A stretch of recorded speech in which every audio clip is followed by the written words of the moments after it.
Let's talk about what nuclear waste does to the environment. On Friday, Washington State government officials announced just how much toxic waste has made its way into the Columbia River's subterranean basin from a nuclear site in southern Washington. The radioactive soup is leaking from 6 underground tanks at the Hanford nuclear facility, which has been regarded as the most contaminated site in the entire country. It was developed as a nuclear weapons production facility in 1943 as part of the Manhattan Project and has since held millions of liters of radioactive leftovers. This nuclear sludge is held in storage tanks that have long ago reached their 20-year lifespans. Yeah, you heard me right. These tanks that hold radioactive waste expire in just 20 years. So, not only is nuclear material being kept in containers that eventually deteriorate, but leakage from the containers has been recorded at the site since the 60s. Since then, nearly 200 of these toxic bins have already failed.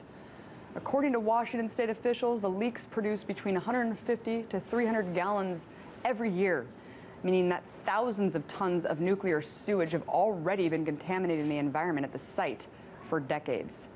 Now, if you're feeling outraged about the criminal negligence allowing one of the most beautiful states in the country to have been poisoned for the last half-century, you should be. But you might want to hold on to that anger because it's about to get worse. Finally, state and federal officials agree that a cleanup at the site must be made. One small problem, though: nuclear waste doesn't really go away. No matter how much money you throw at the problem, it's there to stay for centuries.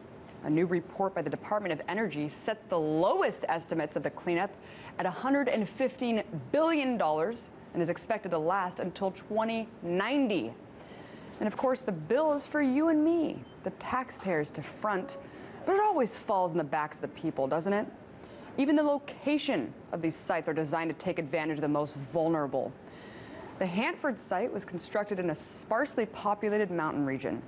Other than the 250,000 residents that are just downstream from the nuclear site, there are also at least 6 Native American reservations that are adversely affected.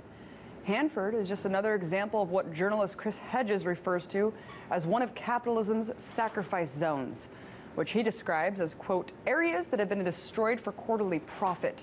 And we're talking about environmentally destroyed, communities destroyed, human beings destroyed, families destroyed. And because there are no impediments left, these sacrifice zones are just going to continue to spread outward. The idea here is just like human beings, just like the natural resources of our planet, have become commodities to be exploited and abused, the end result of which is collapse. And in the current trajectory, this is unavoidable. This exploitation is the byproduct of predatory capitalism. You just have to look at the most impoverished areas of the country where natural resources abound and political influence is most scarce. Places like the coal mines of Appalachia, where the profits made on the backs of the laborers fill the pockets of the rich coal barons who live far from the contaminated soils, degraded waters, and polluted air. Look, the damage that Hanford leaks have caused is irreparable, but the remaining threat posed as we move forward is far worse. These sacrifice zones may seem far away from what you and I know now, but what would you do if this was in your backyard?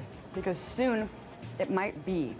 If we don't halt the gears of this machine, we become the gears for the machine.